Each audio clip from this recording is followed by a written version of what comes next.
oh ichun som le oh baptisma lamania anlu baptisma lam anlu to amaro cho chan cái số yang cái tỷ cái sợi lai cái rêu ro lo mà khác cái thể cái rồi có thể ra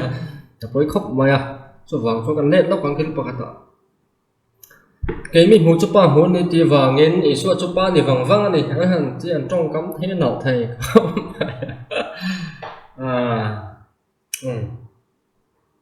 những con này sẽ trong cả phong xem soi phía suy rìm bao nhiêu ngày là anh ấy nó tất cả son 13 ngày tan son cái hiện cái mình muốn chụp nôn rất là muốn đi hẳn thì là mình người cái này 13 ngày cho anh các trong hoàn đàn lâu thật này chân chụp các tiếng á cần hoàn cái chuan mi ai cần họ representative cái này thì là để cho vàng nên ai in họ nó thu là mình trên này á cái mình hồ chú lần đầu mà hồi này si mình đi ra thu lại la rong rong thu lại nên nền cái nghìn cái câu ta cho vàng nên cái mình hồ chú si hồn này các trong hoàn đàn cho này cho rồi mấy chủ bộ sẽ thiếm lâu cái là mà bồi thạc em mà cho vàng nên ai chia nên soi cần tu mà Bible là thuộc bồi cần anh quan phật ấn Isuan anh hẹn Philip hay lệ chân anh hẹn có mà cho thịt bộ in mình sẽ lâu mò tù bộ mình hú cho ba hú này ba cho cái này mình hú tiêu rồi em thì nghe này cái ba có ôm lại ba cái mà ôm thì in sẽ là vấn này in nghe nó thú cái sợi cái mà phù chọc lên cái sợi lâu ba cái mà ôm rồi nghe thiếu thì do thế nó này cái ba có ôm lại ba cái mà ôm thì mình ring rồi anh ấy là vậy thiếu tiệp vàng tal hiền người ring rồi thì cái số là sai ta chú isu apa om chuan isu chu pa ni chu ok ni mai tin chang tai na tro ma sen king nge hi kan so yang apia chia abung pia chia hian chia an keu ila soi ta mai lo re nga cha khat chau hi lai la tau hiao in do sia en ulangin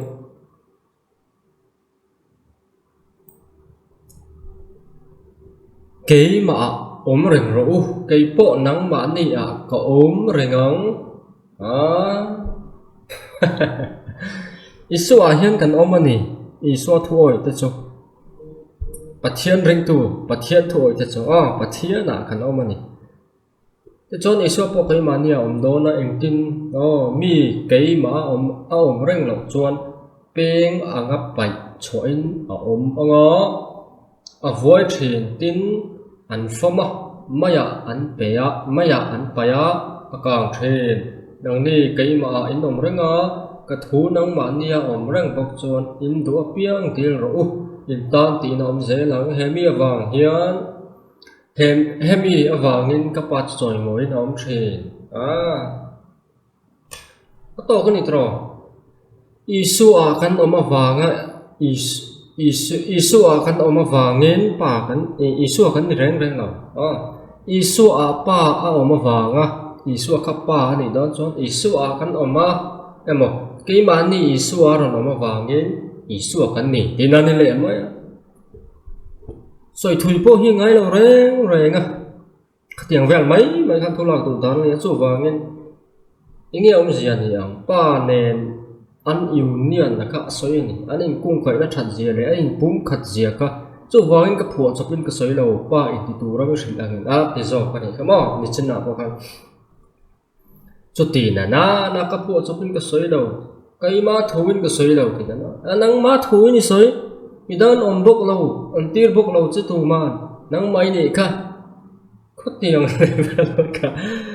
và thiên thu này lâu Isu thu soi nhiều lắm mấy này Bible nhiều lắm mấy này các chuyện hết rồi cái chuan Isu Christa chú tu nghe này lâu cả đà na hiền anh akin nghe rồi cả ti lai cả cần chui lệ đó này anh nói là dan thu em rồi này thì thu em thì bao rồi tu ra rồi local cái này ring số thì bao rồi tu ra local cái này là vợ thì farm kim tu ra local cái này zo thì á xia á hết thì farm kim thì bộ hi dan kha thalo la ya oma sumi chu perfect siam turin ron kala ti na lam ni lovin fulfill ti ania greek tonga po sap tonga po om zian nia complete nen chua azawaya i sen fam kim tir bar turin karon kala ni atia chu i suaron kal danom zian ni a zol hemi na he thua i suai na soi om zia ni ba pa so khang zol lai thu lai eng ma ta kha a thonin le apal zu zong in lovin khang thu kha khen dik fam kim tir turin karon kala ni atia dan noya ron kala ni ti kha ta tang renga po he na chianga chu wangena ma a dan a fam kima ama chon kan khenna kan lo hota ne ti ta ter ko polam chiang ta kan min thil bo ka ti chon ter ko pol ve ken galati a ti hian min thil le a galati a bung li chang a kha en ola kan enanga nima sela a hun be lo kim khan fa ni na kan hu thai nan dan huai om te chu tan turin pathia ni na fa pa mei che shin dan noi lo piang na tir chuak ta a Isu Krista kha dan huai lo pianga ama po chuan dan zom fam dan pai kha anoi bo tu ne loin khen fam kim tira ani tu zom fam kim turin karon kalani ati bok awangin Jewish tradition zo zuda te dan zong pathian in lo pe ka kha a zom fam kim veka ama a theng fam kima a in fo khoma chuta chuan Isu Krista wang chuan mi fam kim kan lo ni ve ta ni ti kha thu thlung thar theology pai mo tak ania kan in zirtir dan po ania ter ko pola men thil dan po ni a kan thatlangin karin chu om zia nia ti chuan Isu Krista chuan Jewish tradition zo si chuan zuda te dana chuan engtin nge kan hu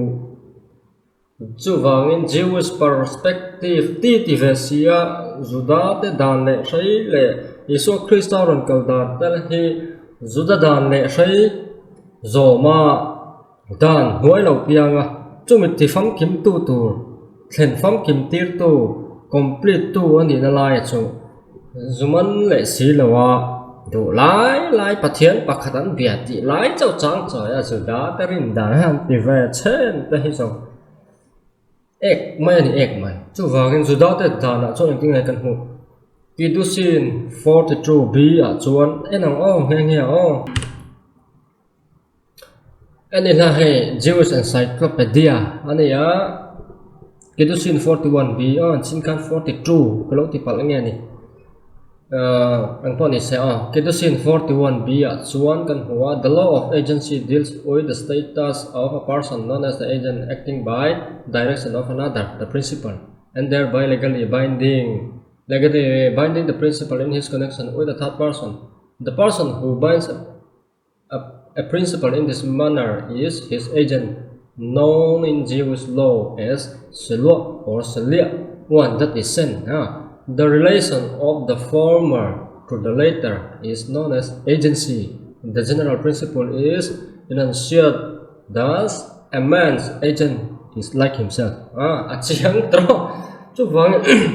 Jewish traditional Jewish law po agency hi chu law hian ani shim ni law shim po Jewish law ta chau lo po Indian law ta po ambek ani agent chu principally na mitir kha ni principally na mitir chu principal anga ngai ani chu wangin Kidusin 41b Jewish tradition zuda te dan le shai an ngai dan na chuan mi kha tir alo ni ta atir tu kha principal ni atir kha agent ni chu mi te in kung kai na chu agency ti nan soya ta chuan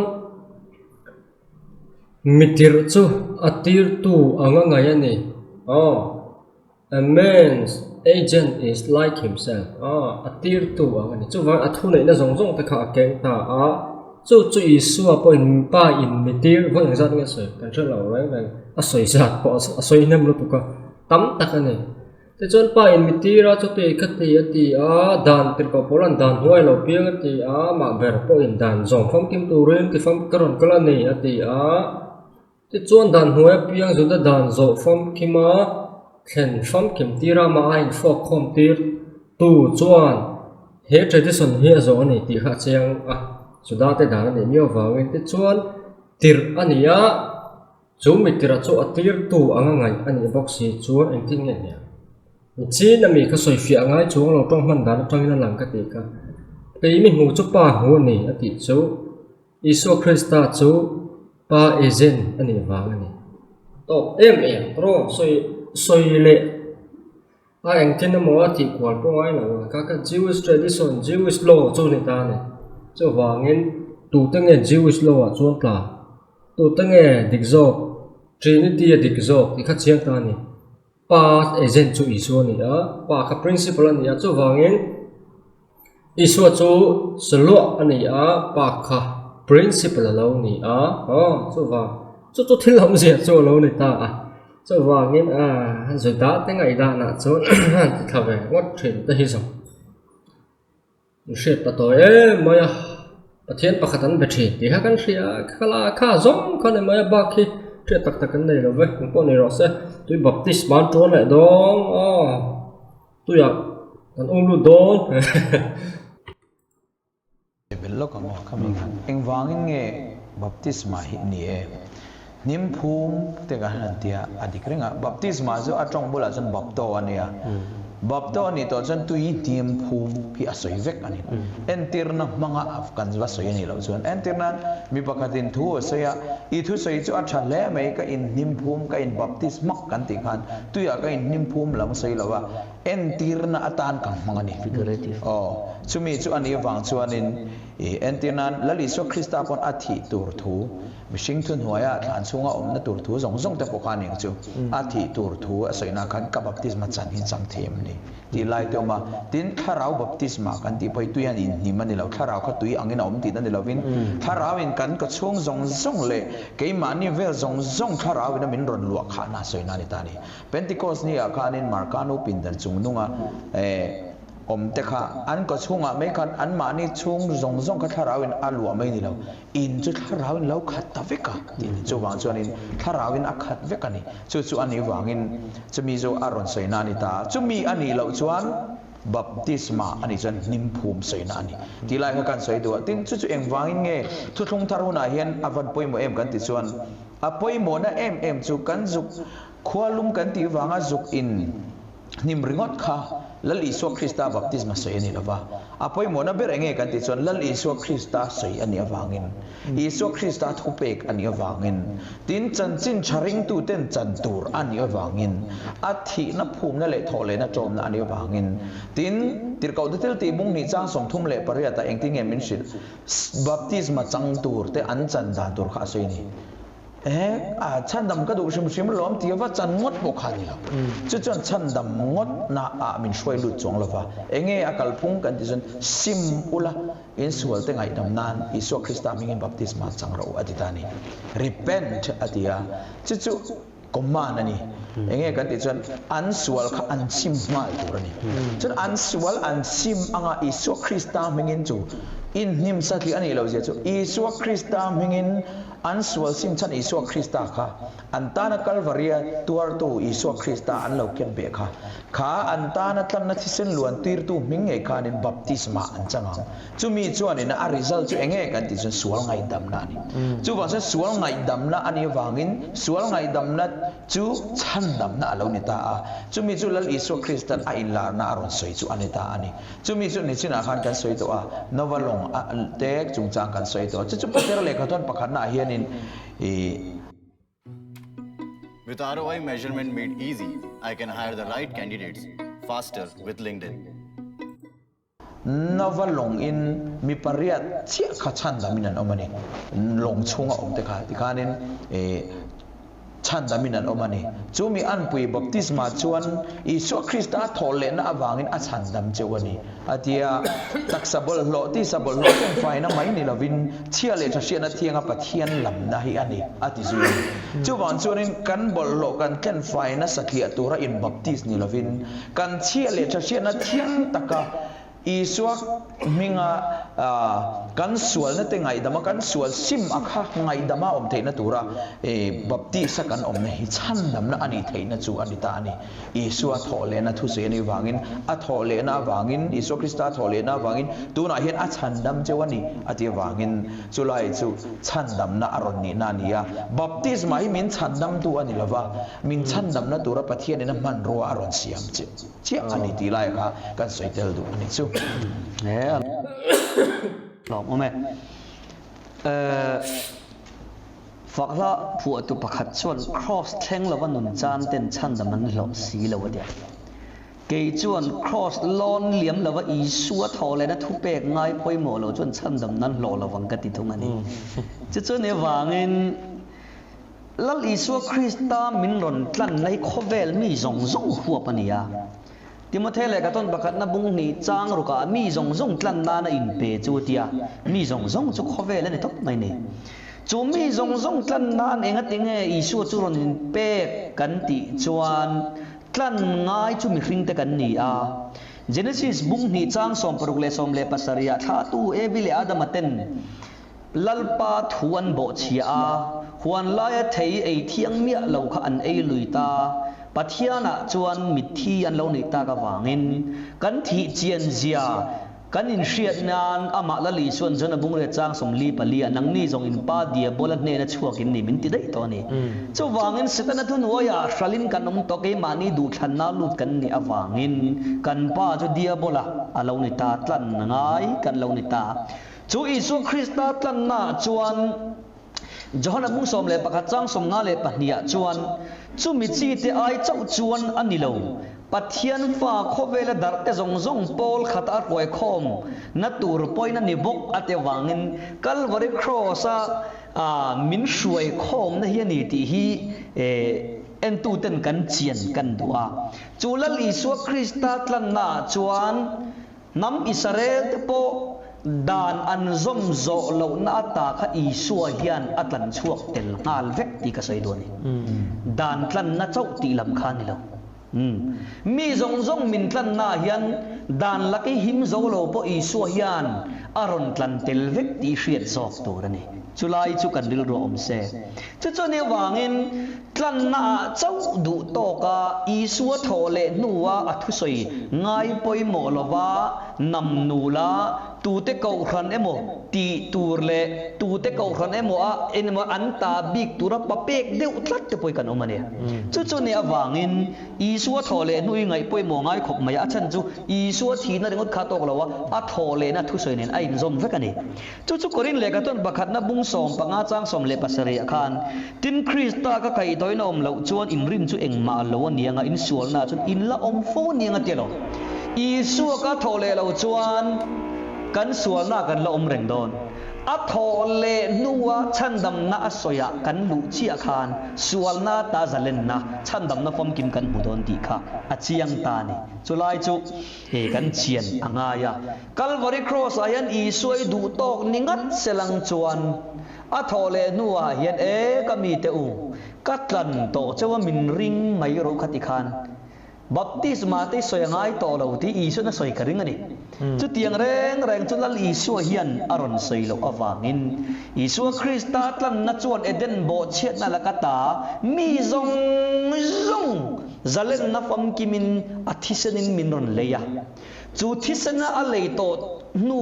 โคเวลมีฟริงเตอัตลันเตจอมตูร์ปัทเทียนทูชันดำนับฟมกิมอัทโอเลนัวมินเปตานีจุดละลีส่วน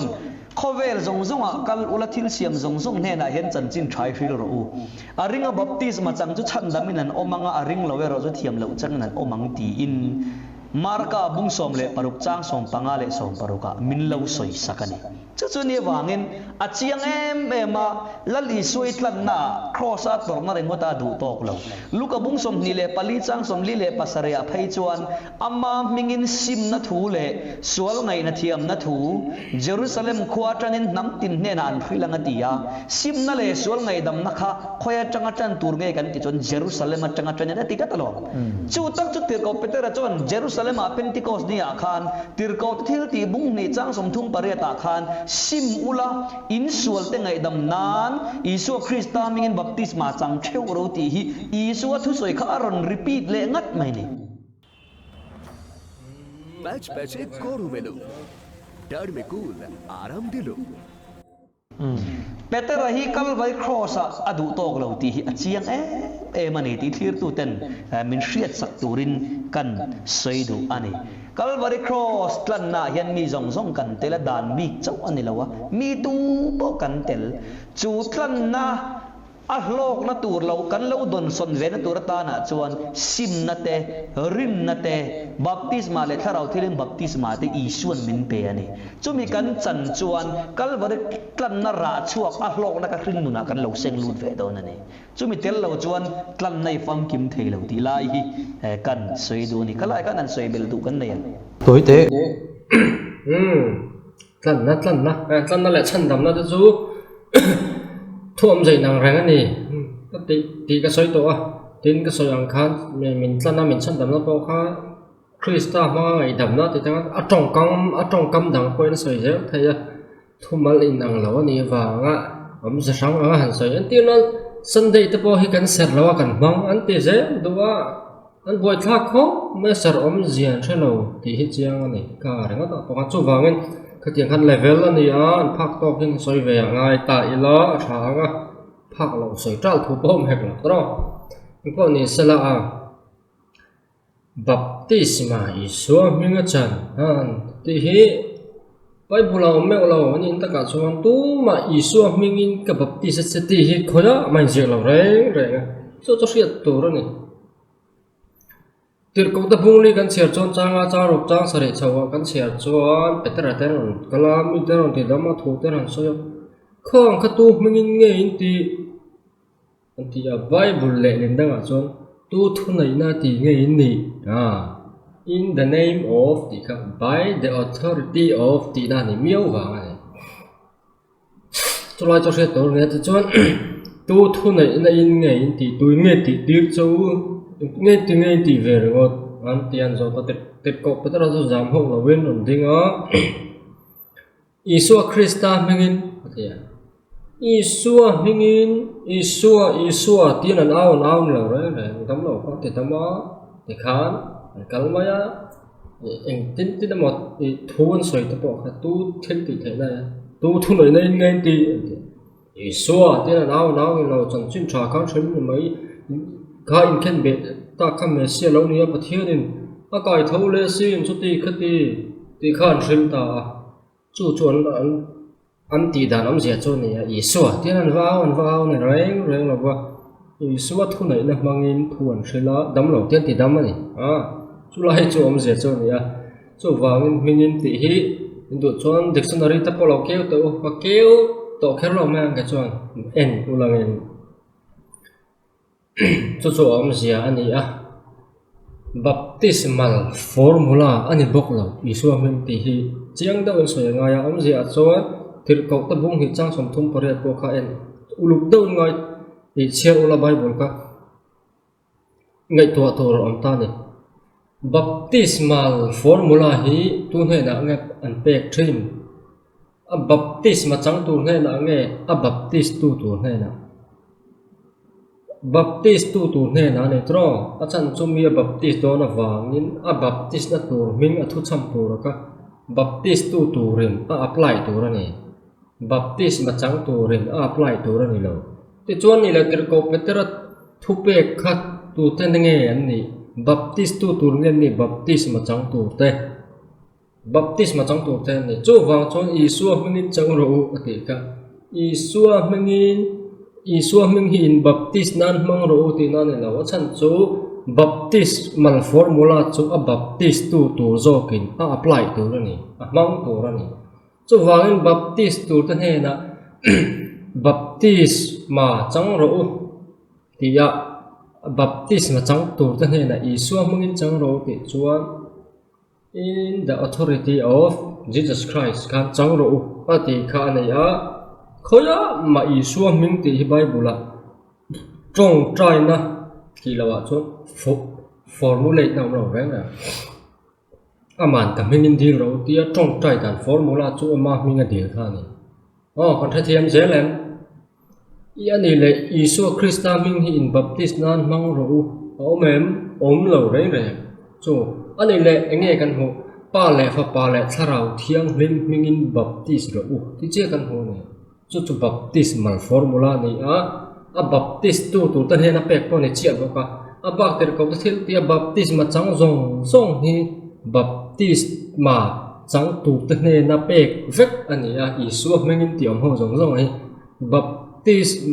mal formula apply tu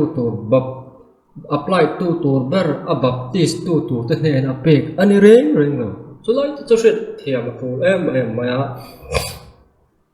ti khana chiang tu ra ngai la ti chuan in the name of Jesus ti chu Isu Krista thunai na by the authority of Jesus Christ in the authority of his name ani si chuan Isu Krista thupek le du dan anga baptisma chandan chu enge mathaya bungsom hi paria chang som pakwa ni a chu wangin tir ko thil tiami ni mot engami po hi ni sela Trinitarian formula an apply jok ani ti hi chiang ma chu chian le tur ni a baptismal formula bible kan huam chan chu mathaya bungsom ni paria chang som pakwa chau ani chu se chian tur ni a apply tu zong ni lo nge na Isu hingin baptisma chang ro ti chu baptismal formula amala ti chuan angai dang lo reng reng hey thil hi Isu Krista hingin lo dong ro Isu Krista hingin kan hla na che he cheng som ni khathi lo en kola lo dam zela he cheng sang nga hi kan chen hong kan tho khoma lalpa Isu hingin kan hla na che hian ba thil hlan na formula ani lo reng reng Isu hing ka in wangin ni an ti Isu wangin an ti Isu an mawaya Isu thunai na mangin Isu awangin Isu Krista thupe angin an ti na zo kan ne ni lo chon thila don do na pia amo thilin pe tur piangin Isu hing kaman zel tur amon ti do ni formula nga kan ngai ro ta chon chu wang chon ani point thil thon pe ka don do na piangin Isu hingin ti zel tur mo ti do chu thilom dana ni ya shit chian to na chu lai chu khalai kha jian ni chu wang chuan apply tu ne na baptismal formula chu pe ka ni chu mathaya bungsom ni pre cha som pakwa chia kan hu di lai hi chiang thakin ria ila tin tir ko ta bung hi cha som thum pariat ve la sol ai da na ti ta po le bung ria cha som ni pa ni em ni nge ni ro thola lalpa hing lamin trong toi dai sual tang fai to che ti ka bungsom ni pa ni zo nga kawan chiang ta wa ang po ni se lo zong ula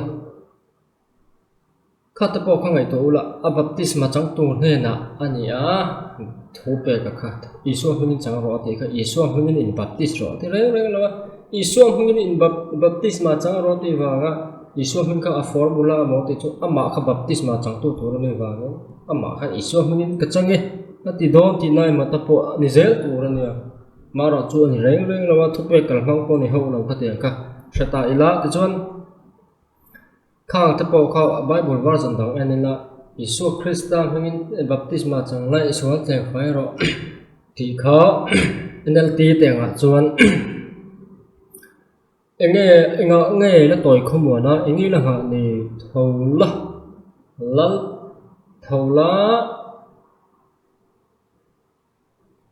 lalpa hing lamin isual ti phai la isual ngai dam na tu dila baptisma chang ta che ti ka ai zia da ni version than ka ta chu wangin baptisma chan ni lovin pathian khatlai lalpa hing lam ti po kha lalpa ti aw lam ni lo reng re trong tra ya pathian bia soina ni ti hi chiang rang ani chu wangin trong tra yin i thin lungin pathian chu aw la sual tleng phai ro tia ain chira in lam le ta pathian aw na zo ka khan ngai dam na phut a hlo ti ra ni chuan churin na wang chon baptisma chengang ti kha khat lai cha la alan da po kha ani ta zo zela chu thilom zian ni baptisma chan wa sual ngai dam tu na po ni po kha so sim lo chuan om zian nei lo ti sim kha poi mo bera sim lawa baptisma chan kha ngai dam ni thei chuan chuan nge poimo zok ti hi achiang reng baptisma ai sim kha poimo ti kha chiang ta a ti chuan mathaya bung thum chang som pakhat lo en olange te zahana chuan cái dòng in sim na turin tuin ka baptist cheuwa ti tro sim na turin ti om se chuan nge in sim na tan contract form ani kai to in tro na turin ti kha na tan ti na ni tro contract form ta kan ti nan ti kan contract thina ni in sim nan in sim nan ti chu in sim na turin in sim na atan ti na ni contract form nan kan ti maya ti chuan sim na turin ti le in sim nan ti te in sim na tan ti chu om za in nang vek ni ta ni te chuan om sia chuan a baptist awangin an sim ti na ni a chan chu in sim nan ka baptist cheu ati meo awangin mi zo bible kan in sim nan ka baptist cheu ati meo awangin a baptism ti na ni ani lo in lo ti do em na ti do tro an baptism thei lo tla tro ani lo reng ko ka ma se a in jia da len le lin da na chon a baptism tla tan chuang che chuan ter ko te bung hi chang som thum pret pa chu in sual ngai dam na ti chu chinang so yang kan na turin na tan ti thau kan ta sual ngai dam nan ti ani wanga baptisma chan hi sual ngai dam na na thil poimo ani a thol nge ani a compulsory ani ti zonga kan soidon ani chuan mathaya bung thum chang som pakata sim na na baptist po chu baptist sim ti na ni lo chan tur hi om ta reng lo chu kan tha thiam a tong kal mang khai nang chia ta ne chu wang eng dang ani lawa translation issue ni ti hi chiang ta le a le nin thei dan chi dang om amaro cho tul an ti lawa te khan le tan ne mayam mi pa ngai chuan kan tha thiam reng kan ru wa chu na chiang reng chu wangin in sual ngai dam na ti ni wanga baptism chan hi sual ngai dam na tangkai kan ti si chuan sim na na baptist ani ti alo om ve bok awangin in baptism po ngai ti kha ani le ta ni chu wangin an sim thei lawa zohana po khan a baptism pop mai ni ti na ne ta a baptist awangin an thin mung thla kan an sim kan rem a teu ani lan baptist ringo ta wangin sim si lo sa sual ngai dam ani ngam ani chuang lo chu lai tak chu a om zia ka cheng ta em chu wangin baptisma kha sual ngai dam na emo sual fai na emo ani lawa chan dam na emo poni lawa ring tu ten sual ngai dam an ni te zohana point an sim ani ti an ti na baptist ti kha cheng ta reng ani a baptist sim lo cha ta chan chu chuang che chuan in chira in sual ngai dam ani pathian ne na in pe ni ti an ti na in sual ngai dam na in sual ngai dam ani ti an ti na baptisma chang ro ti kha a om zia tak chuan ni zo ta ni ani lo chuan in baptism ngai do in baptist ngai dam ngai do baptisma ba ngai dam ngai do chu tiang chu thilom zia ni lo sim na tel lovin eng ma om zia nei lo baptisma ni ma baptist lo ma ni ma om zia nei lo ra ti lai kha ta ilatin bible avek baptisma chu bungbel sil kut sil in bual ti le len te ne vek ani da chok lo nga khera Greek dictionary ta lo ana James Strong ata Henry Thayer ma Henry Thayer ti ni tro kang hau ta pok lo anu la en si kon tak tak kan so ta pok ka por ti le lin om ze sil fian na khan nim chia ma the lệ tiếng chi ta kan da tel la ni floma dictionary ro ma son sap trong dictionary ata page ro ni le zo la Greek ata Greek to English dictionary ata pok ti thau kha ni lexicon nga chi ata khan an da tel chan chu ko ran practice da ni an man da ni wa ni mia wa chu wa chuan thu mal sil fian na po khan lo lang tel ta thina alo thei na tla ta ko ran ka tiang khan lo practice thin mia wa ko ran in na kha le chen ano practice to kho kum zabi pakhat na bor vela me ni ani ange an ti dida khe ata khan thor te kha bung sarina khan lom to ni thor mai ro lu avoi thomin thor mai ang tui luang lai baptist sei lo chuan ti te kha kan hu to a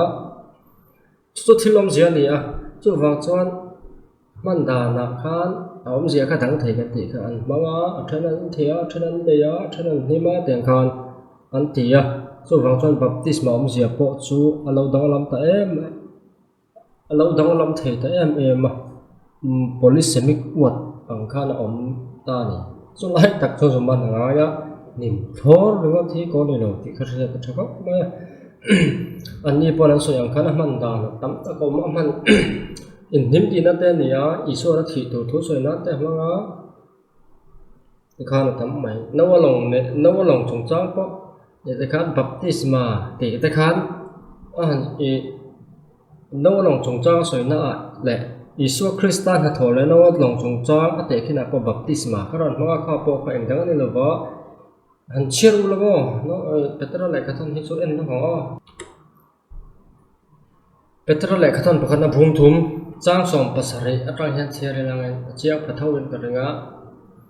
thil suak ti awanga tuarai chon pathian ram ti zong ani chon thil thati awanga tuar hi thazok si a pathian hne na min hruai theinan Krista chuan sualte awangin voi khat tuar bok si a chin che to ro ka Krista to ra ro soi pata tro Krista chuan sualte awangin voi khat tuar bok si a mi fel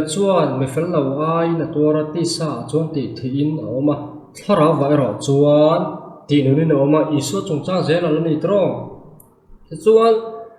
chuan tan ina thara om te he na chuan thu azuk tlang au puya ti tu nge isu bok khang ne tro isu kha aborol khan thala lu ta ti kha sai ta a chuan mana no dam lai a long siam chu zo pathian do thei nei na ha lai khan an oi lova chu longa chuan mi tlem te mi pariat an oma tuya chan damin an oma chu mi an pui baptisma chuan chu mi an pui chu ni lai tak kha ni baptisma ti khi ni tu chung chang nge sai ka cha som sari train an chira tro iso Krista na tho kha soi ta ni iso Krista kha na tuara mi sual te ai min chan dam na kha soya tan e thara om tan he na po tho juk soya ti a ti chuan a soi ta chu mi an pui ti chu ni tui baptisma ni ni lo isu na tho zo khi ani ti kha cheng ta reng ani chang som pasari tanga chiar po chu wang ani lo helai chang som pa ko som hi chau la baptisma hi isu Krista min chan dam na tui baptisma soi na ni han ti thaka thor vela isu na tho ni chu wang chu mian pui ti tak chu e kalai kha hria ta gai ta ni chu mo chiar ula chang som pasari da tang chok bo hen chiang em chu wang isu na tho so ya chu mi an pui ti chu e isu Kristan ha tho le baptisma kha te khin ta chu baptisma chu nge isu baptisma chan tur ka nei ka baptisma chan ain chang theiam ni ti a soi a thi tur thu soi a tuar tur thu soi chia kha alo ni ta ti chu na tuar a thi a tho le a than chung a zulu ta tharau mi thi khuwa kala ti ta po in soya tharau om te na cham chin tha ta zut lang a puya thu zu sila ti a ti chuan chu an ha tho chu isu Krista khan baptisma ti na so chu mi an pui isu Krista na tho a thi na ama ngai in baptisma ne na te khina kha chu chia chu ron soi chu le ta ne te ko petra po khan ti lai te kha chiang ta em me ma te khan Bible kha in pot kho ma tui baptisma ni ti re om lo lai tui baptisma lo zum pu ai chuan isu thu soi zong zong te ne na tang kho ma a ma lam thu na support bo ka chiang ta em ma tro chu vai hati laya chu mi an pui ti hi isu Krista na tho le nawa long ate khina chu isu Krista na tho baptisma ti isu na soya kha na tho chan dam nu chong chang kha nawa long nen kha na te khina ni te kha chiang em ani rin ru pa ngai tan chuan kalai te kha an han lak ko ya eng tin mo hian an ti ko ta thina an ti tur bo ni reng a tui khan an du darania a chil darania in oi nung zo chuang lo kan ti kha a oi ro he chu an in oi nung zo chuang ho lova mi sual ngai nan sual ve renga sual ho po a tha ta po tha te khan an tha an baptisma chan hian eng na wak ma thop chuang lo ti hi chiang renga ni lo sena ko ve la ni ai fel to ri nom lang re nga ama ro cho an fel ber lo ti hi tlang hre thani tho bok sia baptisma chuan eng he hu ati lo niam tro chu vai an baptisma chan hu pon ngai na tha chuang lawa an buaya in rem thei bok si lo te rem lo na baptisma an chang ta bo kha ani ari nom zel ta ni zaka chu wangen một phần chân chính ở trong té vai phụ là trong té trong hoàn đá là trong té gan suy chuan chỉ như thời formula hiện thì có chân đầm là baptisma soi po hi tùy ni là với Isu Christa thì nó trùng trang dọc dễ là ni tì kha chiang ta kiến biblical ta kiến cần giết chọc thầy ta dọc ani tì lai hi chẳng hết tổ chú Christian theology biblical theology ni abba kha chú Satan theology ni Isu Christa thì sen ai tùy hữu lần nó theology thì hi Isua Rabena ni Hebraic cái này cần hiểu lẽ. Ở trên pháp Parabeta, ở trên sen nó thốt mà thì thiêng điểm nó cho thiếu là ra nó rồi ta không ai nó tháo ráo thì vui tu chú mi ai xem nó tua nó sát lạc cho nó mang em, ở tí chú vàng em bát thiên pháp Parabeta ở trên sen thốt mà thì thiêng điểm nó thiếu là ra nó rồi ta. Tuy baptisma min pek thế na thiron chuak ti vel mai maya Isu Rabbe tu te hian Isu Christa hi pathian chunani ti soi ma sela an Rabbe ta an tho te eng ma lawa an chua chan chu setana fa ten ni wang ani ni he chiang rang chu wangen sual fai na chun chu zo nan afapa Isu Christa mangin kan su afapa Isu Christa thi sen mangin cái số dòng mình cần phải sắp trì nó nè tí là gì cả trì nó nè anh em nhỉ mà nào bộ tu nào bộ con số dòng khó phải bài số Christa thì sen con mình em na là mong dễ bát thiên này nó chân cho hẹp ra anh tiếng nghe cần hồ với cái tạ chặt tua nó ta nó tua ra thì tạ bao hiện Petra Khan ở trong soi trên với cái tua tổ bốc xì thì tua non tổ đón lâu chặt tua nó tan chặt tua hộp lang này vào nên khá thì sen khá chặt tuan thu thung ani nga te kha Hebraic po kan huwa petara po na ron soi ta chu wangin pathian ni na thak reng lawa tu te na mo an ko chunga ram huai lu tin na mo theology dang ron vor chwa te ra Isu thi san a in tu sikam ho len te ra kan pathian thu si ra ni ve om takin na kal te ra a result chu kan thria soi ngai lo re chu wangin heng theology hi biblical theology ni lawa ka soyang khan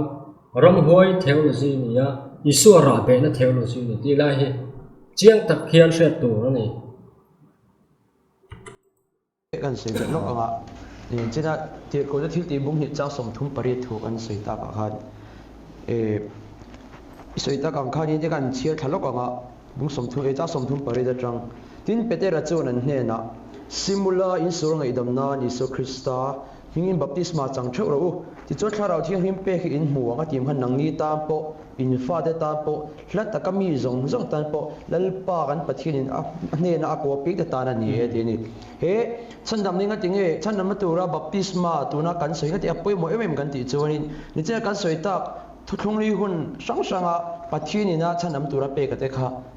mi zong hop zawani ro ni Abraham atene na sertana pek te kha mi zong hop zawani lawa tin Moses ne na dana pek te khan zintel te kha hom reng lo me ni ma se tun chandam na tura baptisma min pek jang khovet mi zong min huama ti chunin anuai kan thir thak ze chunin chang somli pakhada chun tin athu zo pingin baptisma an changta ati thil poi mo de wa chu he Petera helaya kan soi Petera hi lali suwa om hin nai em tu lali suwa zirtir ania chu wang chonin helaya tu mo theology na mo scholar sa kan soi ka arin om dai zok maya kan tan chan dam na tur chin tak lali so na soya kha chin tak me ta aron chan chhu pui ni in ka sia churai chu apoi mo ka tin chin na isi soyang deu khanin kan ura pra soyang deu khanin simna le sorong ai dam thu Jerusalem matragin nam tin he na an shelang ti thu kan mual lu ka bu so bi palizia ka te ti chunin dia ko thil ti bung khat chang ri thu akan sir chon ni ma sela tharau thianim chu in chung aro thina chon thil ti theina in lan yang ti chon Jerusalem khuwa te Judai le Samaria ram khotina te kol kel thak me ka thu she tu te in yang alo ti ni chawang chon nam tin huap thu thung thar chan damna chanchin thai Jerusalem atang e khan shilani ta ti chon nam tin ne na vuini thlangin e kan shil chho to zela he thil ni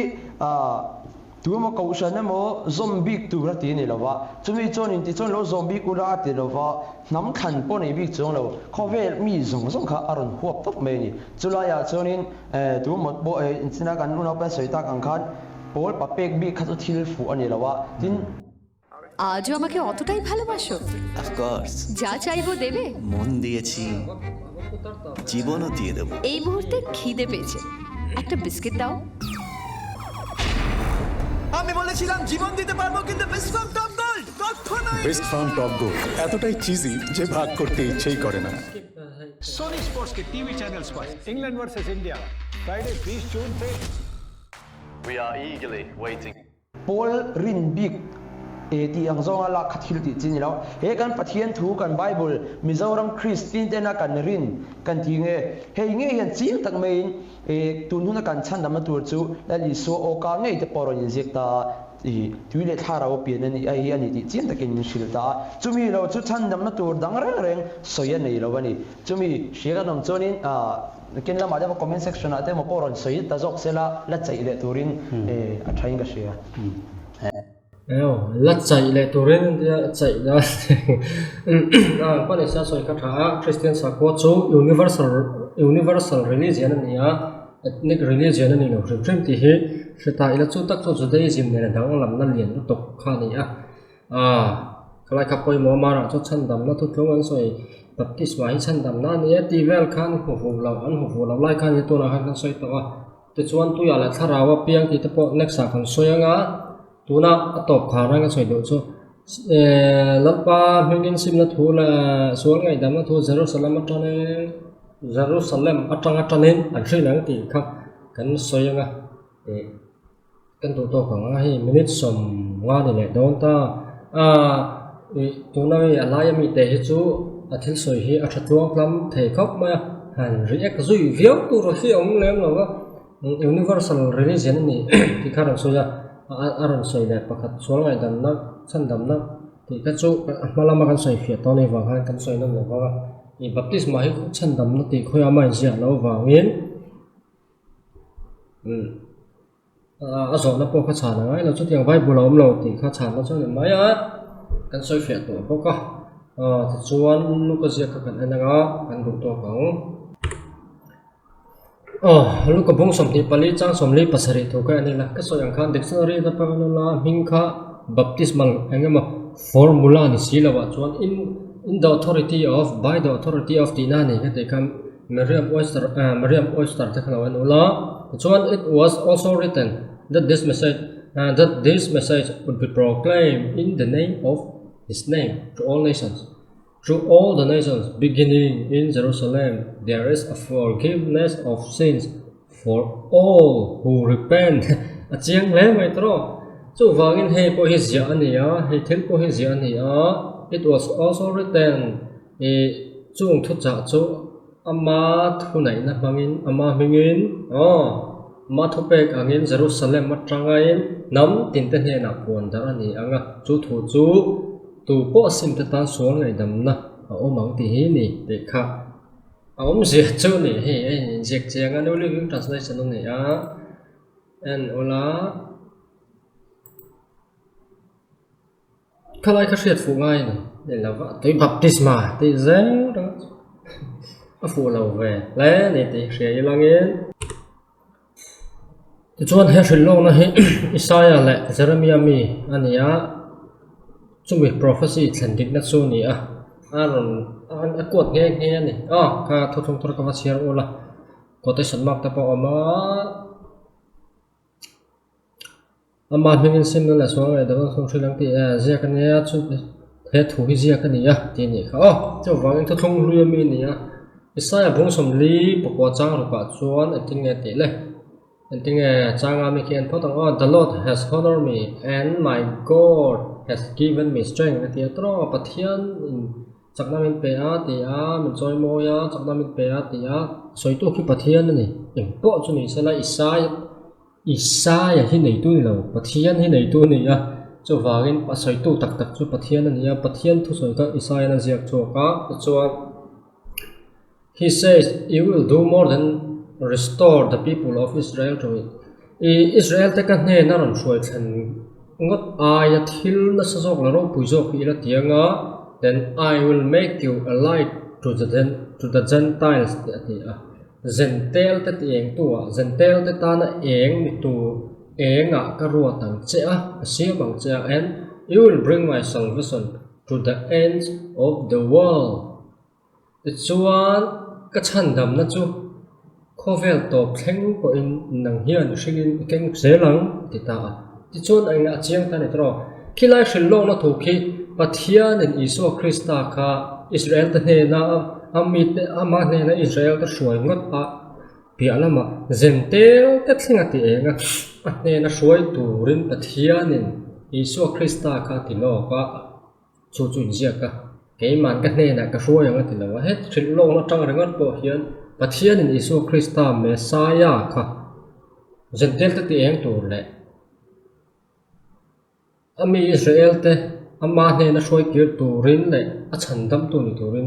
Bible mizo Bible pa chon ka chandam tu wa ka ro che ha ta kan soi fo ka Jehovah ni so hang min chandam nei ti chiang da kan proof to kha he hian ron proof chiang le ta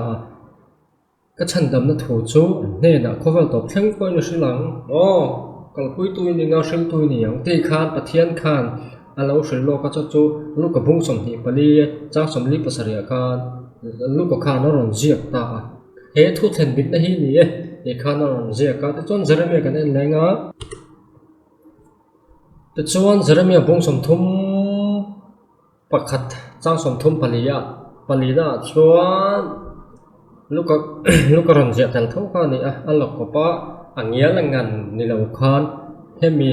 Isaiah le Jeremiah jiaka pathian thu shilo na lo to ka thlen dik na ni ti khan oron jiaka sumi chang refer thu thung hu yami shil lok na asoi chu Jeremiah bung som thum pakhat le Isaiah bung som li pakwa thu kha ni ta ati chon Jeremiah jiaka chon and they will not need to teach their neighbors nor they will need to teach their relatives saying you should know the Lord ti chuan an chen om te mo an chu le khat te mo kan zirtir shiat ton tir tu in zirtir ngai to lovin lalpa chu in tho dor ani so vai in zirtir po ngai to love mi ati ta ti chuan for everyone from the least to the greatest you will know me already says the Lord ti chuan mi zong te ber tanga alian ber an hoi dong ber tanga a ro pui ber thlengin min she to ani in zirtir ngai to chong lo ka chong cha ka ti hilan pa thu chu ani and I will forgive their weakness and I will never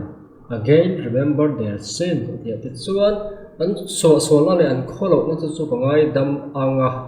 an sual na chu ka sharing lovang ti kha ai ziak ta ti chuan a chiang ta tro pathian ni Isu Krista kha Isaiah bung som li pakwa khan kan hu danin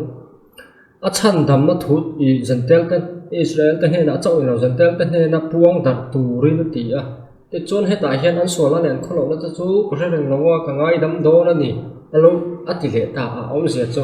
ama minga sual ngai dam na ti kha china kan chai ka in the authority of ani chuan pathian ni Isu Krista kha min chan dam na na ron tira khami awang khan khami minga khami thu lai na pathian ni na ron atir ani I khami awanga sual ngai dam na kan lo chan tu thu kha ai jek ta tui baptisma lam hin reng lo ani ti kha a chiang tura ka nga ke chon a chiang kan ti lo mai thaya a chiang tura ka nga ni tui lam reng soi lo wa pet luka po khan ama mingin a chan chu pathian in a chan dam na thu pong tur le ma chan dam tu tan a ruat ani meo awangin kha Mesia kha mi te chan dam tu ni tur le an ma wanga an sual ngai dam na ni tur pathian in a tir ni ti khai je ka chu lu ka po khan aron choi fian non le khan de ma tu te na ma tui baptisma lo han kai lut ve ringot zel hi chu afulo em ani ti lai hi ka soi duai tu chon lu ka ta po ka war jong sang sang ta po an chin olangen ma ra chu le le lin hi chu ngai sual thei te hi om thina hi a boi thak lai chu an ve a chu wangen a om za hriat thiam ol hi om ve ni le na ta pa hian ti ta ela chung ta po chu jong pol chin ulangen en ula chui ula thuthlong hlui ne ta kan chui ta ula tui baptisma lam ne nawa isu krista wa pathian ne min chan dama ama chan dam la kan hong chong cha jo ka saya tui la batel reng lo ni ti po ka thuthlong hlui tang kha na che nga chu wa thuthlong hlui tang in kan ti ni chon a thuthlong hlui lam ta po chu va phot tak ta ila a tha hian a ri lo mani ti kha ta ila then hey ta po hian a sai la ta chia you can see now how it is written that the Messiah suffered. Message cho na to ra ti chuan rise from the dead on the third day ni thum ni ya thina ta thau la and then a total life change through the forgiveness of sins is proclaimed in his name to all nations starting from here from Jerusalem. Ka message trong chang kha ni ya Isu Krista wa ngai dam na kan ni trong chang kha ni ya in the name ti kha ama mingin ti kha he ta tel ko te thil ti ya Isu mi baptisma re han kai ko ve ngot ka thung hlui context ni lo reng tui baptisma lam ni lo ka ama wanga ama swal ngai dam na kan antinga ti kha ama chon kan tlan na kan mu ama ti tu ya ati re so wang Isu kha pathian in mishing chan dham na pe ka ni so lai cha chian he to ri ya chu thung hlui context po hi ni ti kha soi ta ila ka teng khan chiang to ra ngai la soi thui lu tu chuan ani no ma nge chu wangin Isu Krista hi chandam tu ni a tui ni lo va tui ta zong na kina kana soi fiang e wangin nge baptisma chan ti ya te kan soi kai huna chia nga to na chon te china han kan to ko ga thung hlui context atang chon tui baptisma ni lo wa Mesia in Srema Tora Kamia min chandam na ama wanga swal fai na kan mu na tur zo ka soya chu lu ka pon na ron soi fia chiang le nin dan in the name ti an thret thiam lo wang mai ni